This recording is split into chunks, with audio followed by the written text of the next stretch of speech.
Ladies and gentlemen, thank you for tuning in to PWF Empire. This is our NXT TakeOver Toronto review. Who are we? Jay along with Cass. He was rushing me to get this show on air. Now the show is officially on air, Cass.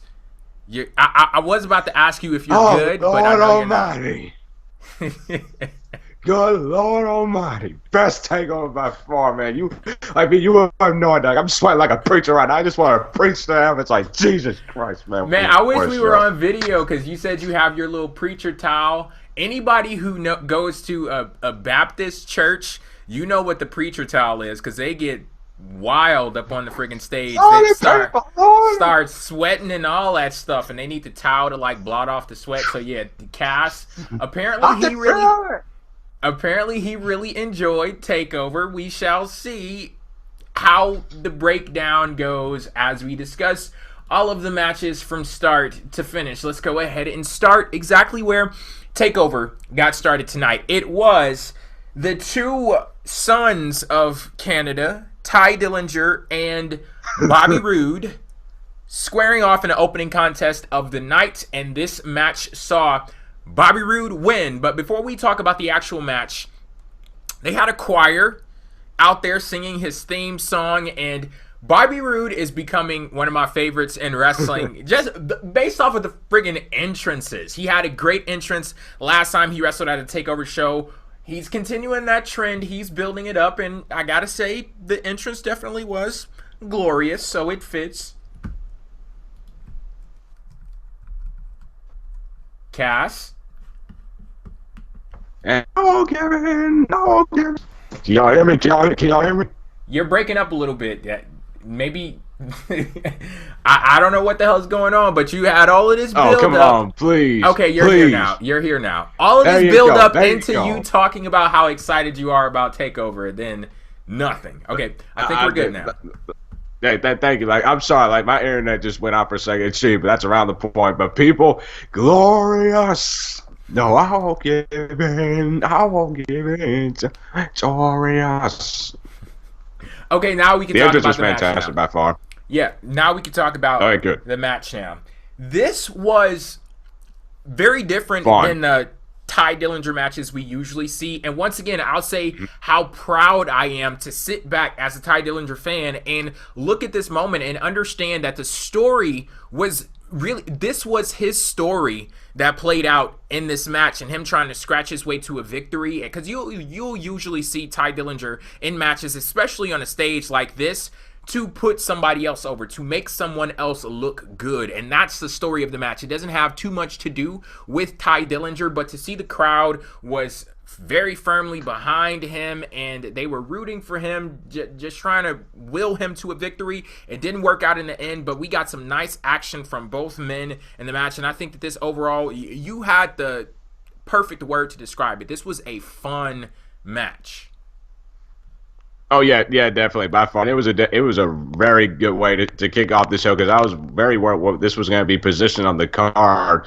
But yeah, but it's a good way because you got two Canadians, two homegrown guys, like kicking off the show. You set the tone for the night, and what I liked about this is the fact that they played to each other's characters very well in this matchup. Very well, especially with teasing with the little 10-10-10 hand thing going on early on in the match. Yeah, that was great. They definitely worked that in to a point where, because sometimes stuff like that can happen and it's like, okay, it's too much, let's get to the serious shit. And they made it work. Yeah, they definitely did. I didn't ever feel as if it was a point like, okay, you're getting a little too cutesy with it, let's get to the match. It was a very fun and entertaining outing from start to finish. It really was.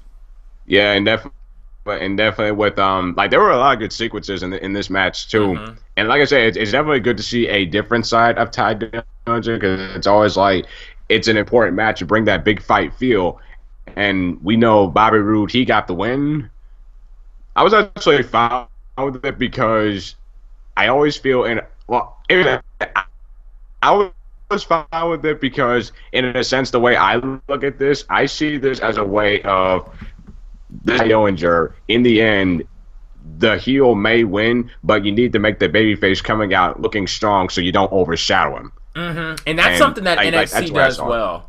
And I look at this like Tye Dillinger, technically he lost the match, but the mere fact that he had this moment at TakeOver, it makes him a winner when everything is said and done. And the way that the camera lingered on him as he was walking up the stage, it gives you a sense that this is not the end for Tye Dillinger. We could possibly have something on the other side of this coming for him, and I guess we'll sit back and see as far as what that is. How great would it be if he debuted in the Royal Rumble at number 10? That would be cool. I think that would be pretty funny. But and then real quick, can Bobby Roode please get a new finisher? Like I'm telling you, like that's the only thing I'm not digging is the finisher. All right. I want to talk really quickly just about some of the highlights of this match. There was a great sequence leading into Tye Dillinger locking in the sharpshooter. That was pretty cool. There was a point where Tye was going for the tiebreaker, and the spine, was that the spine buster move? When Roode hit? When he was going for the tiebreaker, his finisher. And this was towards the end of the match, and you had that little window where it's like, could he possibly pull this thing off? And of course, we know he didn't, but that was a nice little thrilling moment of the match. But when Bobby drove the near falls great. Yeah, they were. When Bobby drove him into the ring post, I knew at that point it was over. I was like, okay, that was it. That's it. Okay, so we're going to move on to the next match of the night. This was the Dusty Rhodes Tag Team Classic finale. TM61, a.k.a. the local competitors. Oh, my God. The people... I think it was very nice of NXT to give those two audience members a chance tonight for them to perform in front of their hometown crowd. They just plucked them right out of the audience and put them in the ring. You know, the video package was great. The video package was fantastic.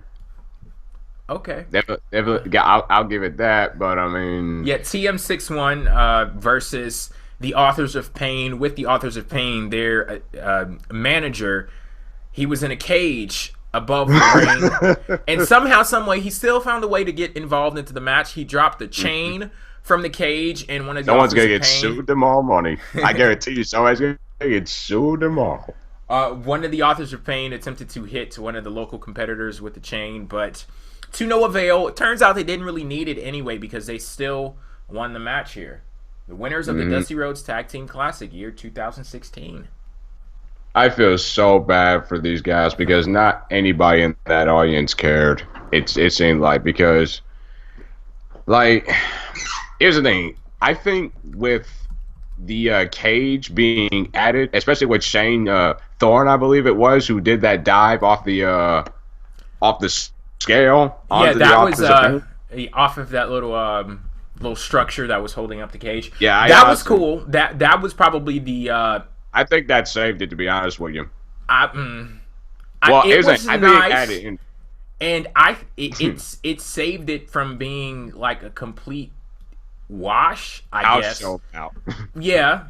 I would house show match pretty much. I mean, like, and also like here's the thing, like, it's like the Authors of Pain, they have had more character development, which honestly isn't much, than TM61. It's just TM61. They can work. They can work good matches. It's just for some reason, without that character that they have, Jay, you just mentioned they're just two local wrestlers, and like the match was good. Like, it definitely wasn't bad whatsoever, but it's just a lot of lack of character from TM61, in my opinion. I'm at the point right now where I'm going to stop talking about how good they are in the ring, because we're placed in a situation tonight where we see them go up against the Authors of Pain, and you could not find two more, like, those two teams are generic. Drastically, no, I'm not saying that. They're drastically different in a sense that you look at the Authors of Pain and assume that they are limited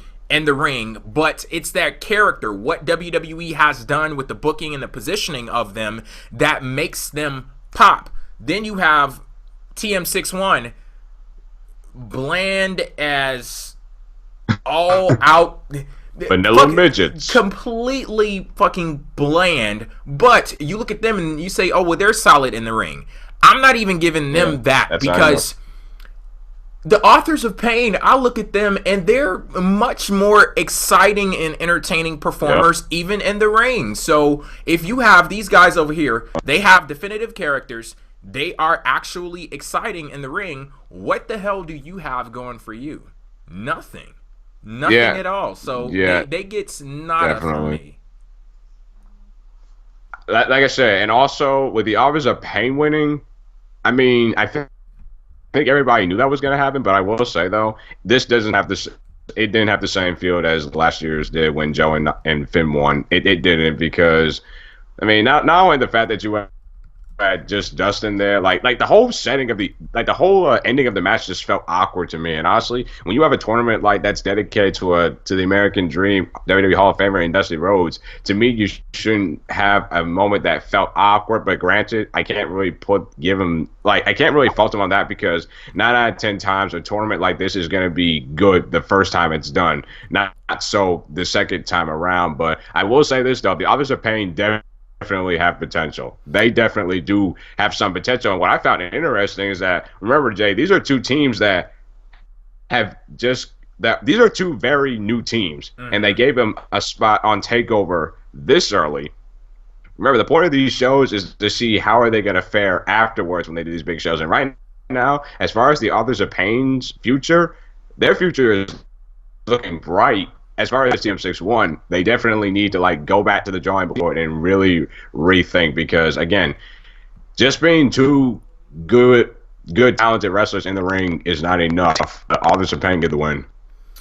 Yeah, there was one. Of course, we had the big senton from that metal structure that was nice, and there was another moment where it was Nick Miller. He tagged into the match, and he was great. Yeah, he was great.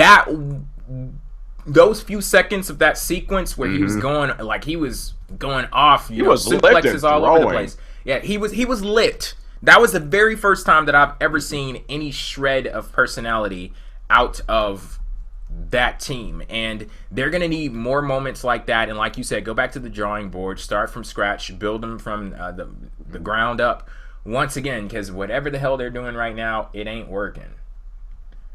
Okay, let's move from one tag team match to another. Oh yeah, this was DIY Johnny Gargano and Tommaso Ciampa versus the Revival in a 2 out of 3 falls match for the NXT Tag Team Championship, and your new NXT Tag Champions, Johnny Gargano and Tommaso Ciampa. People, you know my love for tag team wrestling knows no bounds. I am a huge fan. Well, except for the bounds of TM6-1 in the Dusty Rhodes Tag Team Classic, but I digress. Well, no, I don't digress, but I get what you're saying. DIY, the Revival. I want to come on this program and say thank you for proving to the world, and I mean this, that tag team wrestling is just as important and just as valued in the main event scene and in wrestling, period. What I've been begging for from any wrestling company for years, I finally got tonight. I felt as a big tag team wrestling fan, and this match was easily match of the night. And honestly, I'm just gonna say it right now, I feel as if this is match of the weekend by far. The psychology from the Revival was so fantastic. It was so beautifully done. They're again, nearly perfect when it comes to in-ring psychology and just the dynamics of a heel act. There's no one in WWE, no tag team, no singles wrestler that does it better than the Revival. And we saw an A+ display of it all throughout this match. Oh yeah, definitely, and not to mention the fact on how you had, again, the Revival, they just do such great heel-like tendencies, what a smart heel would think, especially when you have a heel tag team. And the first fall, the way it happened, because that shows the smartness of the Revival. And definitely, I was afraid that this was gonna be a main roster 2 out of 3 falls match, where the first fall comes quick by the heel, then the babyface gets the second fall quick. But no, I really like the way this was laid out. You have the heels win the first fall in a clear, smart tactic, and then you have the babyfaces build up to the second fall where you literally see them struggling. You literally see them go through the process of what a 2 out of 3 falls match should be and what it should bring. Just fantastic work. And of course, DIY got the second fall. But honestly, when we got to the third fall, from the second fall to the third, the sequences and everything, from the transitions into reversals to the rope break, where I almost thought Johnny Gargano was gonna tap. I got emotionally invested. Like, I'm still sweating right now just from what the hell I see when I saw the Revival and DIY put out on a fantastic tag team clinic, and I'm just so proud of both of these teams. There is a true tag team renaissance right now, and I finally got it. Yeah, I will admit, as good as this match was, I have no problem saying that I hold the Revival to a very high standard. So I'm watching this match, the first fall, second fall, good stuff, but knowing what I've seen from the Revival, I knew something was missing out of this match. Like that one big spot that you don't just want the baby faces to win, you yearn for a victory, you crave it. And I wasn't really getting that throughout that match until we got to the point where Scott Dawson had the tag title, and Johnny Gargano goes to kick him, and he puts the title in the way and blocks the kick with the title. Johnny kicks it, and then Scott Dawson puts him into the inverted figure 4, and that's the point where I was like, okay, this is exactly what I was looking for right here, because he, they're doing their heel stuff, then he crawls over to the ropes, gotta break the hold, and at that point I'm like, okay, let's go ahead and take it home, boys. And we got some great stuff after that too, and finally the team of Johnny Gargano and Tommaso Ciampa, they end up coming away with the victory and the titles. And this was a great match, just all around wonderful stuff. It really was. My voice is starting to hurt because, like, I just can't get over it. Like, I finally got my tag team renaissance that I have been begging for, and I am just so thankful that I got. And it really was the right decision to have DIY with the championship, because as much as I love the Revival, they need a movement in the tag team scene in NXT. Even though the Revival, they're good, but you need to start moving these towers around, because you gotta put other people over. It's like it's a situation like almost with Triple H when he was world champion earlier this year. Like, he didn't need the championship, but he wanted the championship. The same thing that goes with Raw. Like, they honestly didn't need the belts pretty much, but like I said, I don't think they needed the belts initially, but they wanted the belts and they got the belts. But now you need to start moving those around, because you got to give the belts to people who can actually use them. And honestly, I can see DIY versus the Office of Pain. Trying not to look too far ahead, but But I mean, that was a thought that popped in my mind when I saw them win, because I was wondering, how are they going to juggle the Authors of Pain on the up and up in the tag team division with heel champions, and then, ask and you shall receive. And that answer to that question was, okay, well, the Revival, they're not going to be champions anymore. The ending to that match had me up out of my futon couch. It had me up off my futon couch, looking at my TV screen when Gargano and Ciampa had the Revival in those 2 submission holds. And again, here's the smartness that I like about the Revival: they're holding each other's hands because they don't want to tap. They're trying to help each other's partners. Like, that's the little nuances in tag team matches that I so love. Just so love it. Great outing from both teams. This was my most anticipated match, and I posted this on Twitter. Yeah, this was my most anticipated match going into this show, and both teams showed up and showed out. So, wonderful outing from them. We're going to move from one championship match to another. Here, this was the NXT Women's Championship match. The defending champion, Asuka, versus Mickie James, a returning Mickie James. He said on commentary that she has not been in a WWE ring in 6 years, and that seems like, I'm like, damn, it's been 6 years since then, because I still remember her exit from WWE, which that was we're not even gonna go there because we're trying to stay happy, Jay. Yeah, there was some messy stuff going on at that time, but yeah. So we had Asuka with the victory here. Mickie James taps out to the Asuka lock quickly. Yeah, it did kind of the ending did kind of seem a little bit abrupt. Like maybe it should have lasted for a few more seconds because it looked like Asuka didn't even really fully have the Asuka lock locked in. Because if you look at like that still image of Mickie tapping out, they weren't like in the right position. So I don't know what that was, but even taking the awkward ending into account, this still was a very solid match, and it was weird to like sit back. It was surreal to watch this because we do this thing in our minds where we do like the fantasy booking, and what if we took one person from this generation of wrestling, and fantasy warfare, and we put him into a ring with the person from this generation of wrestling, and you send them head to head, like.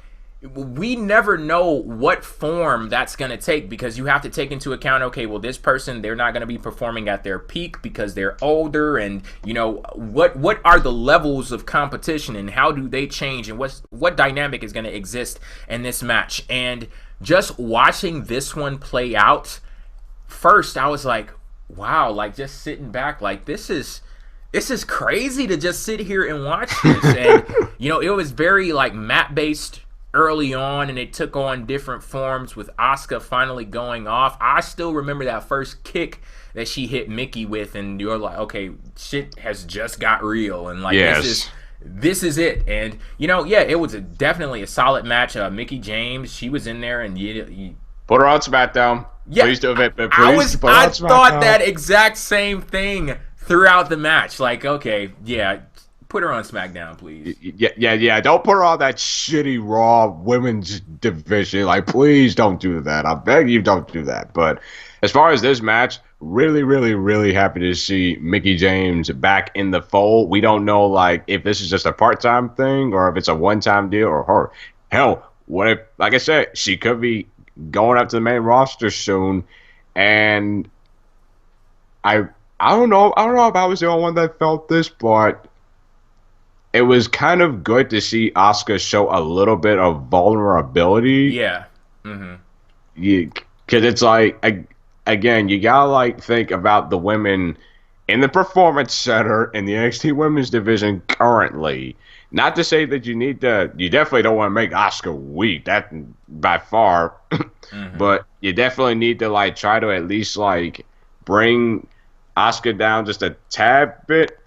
Like, I'm trying to like word this because it's like it's weird because it's like you don't want to show up the NXT Women's Division to Asuka too much because you don't want to make every single person that challenges her for that championship look weak, if that makes sense. Yeah, you don't want everybody to be like a Liv Morgan where she went in there and beat the brakes off of her and just stumped the mud hole in her and walked it dry. You got to bring her back down to earth a little bit, and this was the perfect situation to do it. Like I said this on the last episode of the podcast that we did. So many people will scream about how the women's division in NXT is in trouble when them having to bring back Mickie James. This is an indication of that. Well, we do have to go ahead and acknowledge the fact that they need the time to build up the women in NXT. A lot of time. A whole hell of a lot of time. But it plays into the character of Asuka because she told us nobody's ready for her. And the fact the fact that they could take that real life situation, fold it into the stories, and use this as an opportunity to bring back someone like a Mickie James, and then change up the dynamic of the match that with Asuka to show some vulnerability and to show her being pulled down to earth.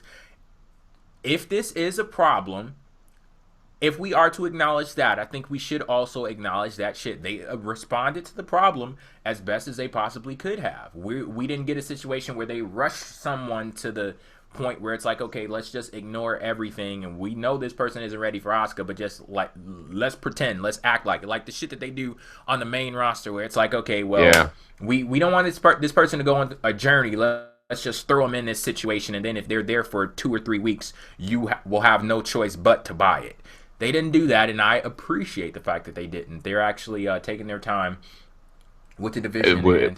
With every move, we all know they're taking it. And again, once we get to WrestleMania weekend for that takeover, I'm telling you, good God Almighty, it is going to be fantastic. Oh, and CTL6985, I hope I'm saying that right, in the chat, he says, I liked Asuka's attitude at the end of the match. I completely agree. Like, not shaking her hand, just put up that towel like, yeah, bitch, I just beat your ass, but I respect her. Like, that's the most badass respect I've ever seen out of a competitor in wrestling today. Okay, and the final match of the night was Samoa Joe versus Shinsuke Nakamura, a singles match for the NXT Championship, and your winner and new NXT champion. He joins the Revival as the only 2-time champions in NXT, Samoa Joe. You okay over there? Gasp! Gasp! What are you gasping about? Oh, we have a 2-time NXT champion finally. This match was a hell of a lot more better than their match in Brooklyn. I'm just gonna say that, but I still do think this should have had a stipulation. I still think it should have had a stipulation. I'm still gonna hold true to that, but you can tell what this match was. What did you think? It was great. Like I said, it was definitely better than their match in Brooklyn because this felt more of like a big fight feel. And again, Corey Graves, his fantastic commentary pointing out that this match had a different feel. It was more tense. Thank you. And with Joe, like real quick before I get to that, like there was just again a lot of good sequences in this match. Like I think it was when Nakamura was going for a kick, but then Joe was able to roll through and do a behind knee bar submission like move. And then, like, there was just so many, like, reversals and moves in this match. And with Joe getting the win, it was very, very, very shocking. Yeah, I'll definitely agree with that. But I kind of watched the match. I skimmed through it a little bit, before we went on. Like, I actually watched it the first time, and then I went back and rewatched certain parts. I think that the only reason why I say it's shocking is because of like the Mark side of me, because it's like of course Nakamura is going to retain, but if you look at the story that was told throughout the match, what we witnessed was the systematic destruction of Shinsuke Nakamura by the badass that is Samoa Joe. If you look at the way that he attacked the knees, just knowing that okay, this dude's finisher utilizes the knee. If I attack those knees, that's going to lessen the power if he ends up hitting me. But being the type of person that Samoa Joe is, he's like, this motherfucker ain't going to hit me. He did, but you just know in Samoa Joe's mind, like, yeah, he's not going to hit me. And just the dives to the outside, slamming him down on the steel steps, those 20,000-ton steps. Yeah, great stuff from Samoa Joe. And it's so wonderful that we get a character under the umbrella of WWE that is not a part-timer, yet still he's able to be legit. He's still able to be a badass. He's not a comedy character. Like, I don't look at Samoa Joe and want to laugh. I don't look at Samoa Joe like he can be a fucking actor on a sitcom or anything like that. He is allowed to be there weekly and be a badass. Like, who'd have thunk it? And it reaps amazing results. It really does. Well, and get this. Like, I remember, like, Joe saying one time, I'm not here to be your protector. I'm not here to be a great savior. I'm not here to be a good friend. I'm just here to do what I've always done best, and that's beat people up. Like, just great. And by the way, the person in the chat, I agree with you. Boo to whoever botched Samoa Joe's theme song when he won. I always give credit to production, but boo for whoever botched Samoa Joe's. Wait, what happened? Like someone played Joe's old NXT thing. Oh, I think I didn't even pay attention to the first one. I just noticed like they like start the current theme like just abruptly. Yes. Okay, because I noticed that because I was like, it's kind of weird. I was thinking maybe it was like on a loop because I didn't even pay attention to the first one, but I heard it I heard the second one when it started, and I was like, huh, that's weird. So. But and here's the thing, like with Joe winning, here's the thing, we always get the question in wrestling that does a championship, like how does a championship look to people? Like is the championship going to lose credibility because of how many times you switch over the championships? The thing is, you have to do it with the right people. Mm-hmm. And with Samoa Joe, you can believe that he can win that championship any given day of the week. Mm-hmm. Like you may look at the situation and say, okay, there are other circumstances that probably led to Samoa Joe winning. For example, I think that this is them suppressing the Nakamura the main roster. I'd say Samoa Joe, like because Joe. This is them. No, what I'm saying is Samoa Joe winning the NXT Championship is a way for them to keep him down in NXT. Yeah. Because you know that if Samoa Joe had lost that match, we'd be talking about that right now. Is Samoa Joe coming up to the main roster? Oh, he has to come up to the main roster now because there's nothing else for him to do down in NXT. No, he doesn't. With him winning the NXT Championship tonight, it suppresses that area of the discussion. So nobody's going to question if Samoa Joe is coming up to the main roster now because he has a championship. But you can talk about things like that, like, though, there are extra backstage reasons why Samoa Joe won. But watch it come out. It still makes sense from a storyline perspective. Knowing the character of Samoa Joe and knowing what he brings to the table, him with the NXT Championship, it makes sense. Yeah, and also because like they seriously definitely need to figure out like what are they gonna do for that main event in NXT, because now you have an excuse to do Joe versus Nakamura one more time. Mm-hmm. And I'm telling you, if this match does not have a stipulation, I'm sure it will. And maybe that's something else too, because maybe they knew they were going to do it for a third time, and they're like, okay, well, we don't need to put a stipulation on this one. It'll be different enough to the point where it won't feel too lacking with there not being a stipulation on it. Oh, CTL 6985. Hope I'm saying that right. I agree with you. The NXT title has more prestigious than that damn Universal Championship on the main roster. And to be quite honest, the Universal Championship has no fucking prestige whatsoever. The only prestige that the Universal Championship has is WWE telling you that you should give a fuck about it, and they don't actually do anything to show it. But I'll get to that, because I got a video. Either way, I still do think the NXT Championship, all of NXT's titles have prestige. You can try to argue that fact if you want, but I still think that they have somewhat prestige. I don't think anyone would try to argue that, especially seeing what we got on the show tonight. I think that the Revival, they definitely were great champions. Asuka, she's a great champion. I hope because I actually like watching the Revival, and I want to continue. Here's the thing.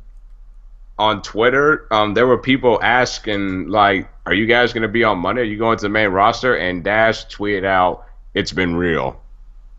See, he's just doing that to play with people. Here's the thing. If they do come, I do think they have a chance, but please do not put them on Raw. And if you put them on Raw, have them beat New Day's Black Dildo's asses for those championships finally, please.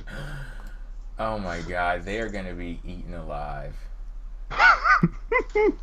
It was fun while it lasted, guys. Damn. Thank you for everything that you've done down in NXT, for revitalizing your tag team wrestling and reviving Tag Team Wrestling. Oh yeah, thank you, Carl. Thank you, Carl. I'll say that from now on. It's been a wonderful ride. So thank you guys. It's been a roller coaster ride tonight, Jay. Like NXT TakeOver Toronto. Honestly, this is their best takeover. This is their best one. See, I ain't even gonna go that far. I'll say that. Oh, come on. Look, we had a takeover special with my #1 favorite match of all time. None of these matches are my #1 favorite match of all time. We gonna have to debate this one day. One day, what is there to debate?